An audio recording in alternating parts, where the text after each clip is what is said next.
How do you know Yahuwah's name is pronounced Yahuwah? Anybody ever ask you that? How do you know? Y'all who have been walking with Yahuwah for years, how do you know? We have to defend the name of Yahuwah. But how do you actually know? A lot of this debate comes down to this right here, this oo. Some people are saying this makes the sound of a U. Some people are saying it makes the sound of a W.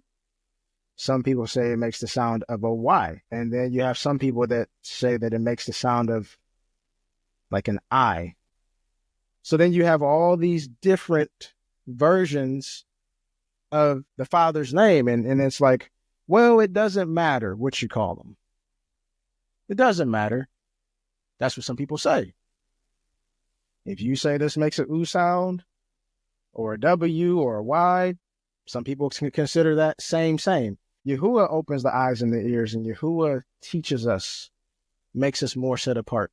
So when somebody comes to you, you say, well, how do you know this is not a W? How do you know this is not YAHUAH? Because instead of making an oo sound, I'm going to throw a W in there, which is what they do with the tetragrammaton thing, right? We've all seen that, the YHWH. So people are walking around calling them YAHUAH. Then you can go to these debates. Well, what came first, the U or the W? And if you look, of course, the U came first, but for some people, that's not enough. And maybe it shouldn't be, because what should we be basing everything on? What should everything come back to? Where should we turn? I'm going to write it how you said it. We were taught to say Torah, right? But it's actually Thurah. Exactly. Hallelujah. The Thurah. Well, I don't know. Is it Thurah? Because remember, here's this letter right here. Now we're back to the same debate. Does this make a W sound or an oo sound, a W, a Y, or an I? And the debate is all coming from, primarily, it's coming from this letter right here. So we're going to figure out if Yahuwah's name is pronounced Yahuwah by using Thurah, the oo, this fork in the road, so to speak. Because everybody, at some point, when it comes to defending Yahuwah, his name, we all come to a fork in the road where we have to say, this is his name. But what does this stand for? What does the oo do? It's a nail. It does what? It also does what? It establishes. This is a super important letter because it's causing a lot of debate about how you pronounce the Father's name. This one letter. But this letter we see right here, man, Yahuwah is right. This letter establishes. So we got to go to the Thurah. We're going to see if that's how you pronounce it. We got to go to the Thurah to establish all matters. But what else do we need to establish a matter? It's a command. 2 or 3 witnesses. Man. So here we have this word here. Then we have this Greek word. The meaning of this word is door. It's pronounced Thurah, different language, different witness, right? So when folks are like, oh, the Greeks got to it and they jacked it all up, what the devil means for evil, Yahuwah turns it around for good to establish a second witness in a different tongue. It has the same pronunciation, one meaning instructions, one meaning door.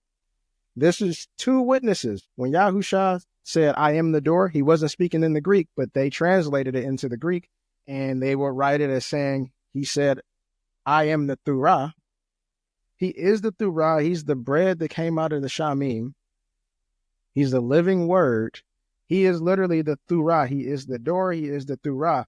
These are 2 witnesses that match, because this Thurah is supposed to be affixed to what? You remember? On the doorposts of your house and on your gates. Dabarim, chapter 6.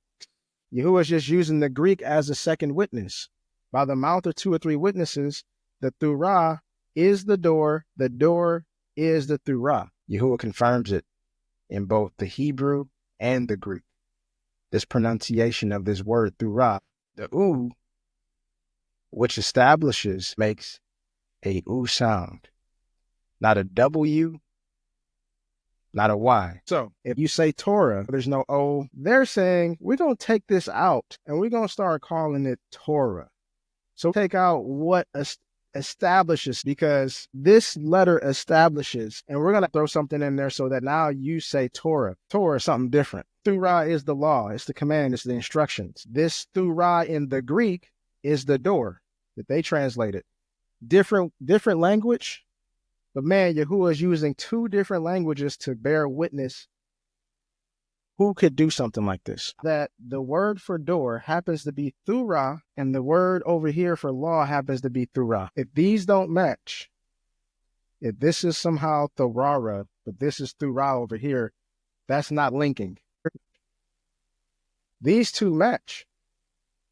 And they have to. We say Thurah because when we say Thurah, man, we're bearing witness to Yahuwah's commands, and we're bearing witness to Yahusha, who is the living word, and he is the door to everlasting life. Yahuwah said he was going to place his name on one of the tribes, and there we would enter. So when we go to the name Yehuda, the tribe of Yehuda, this Dalet, this is the door. Yahusha said, I am the door. This is Yahusha, placed inside the name of Yahuwah. This is the only door that leads to salvation.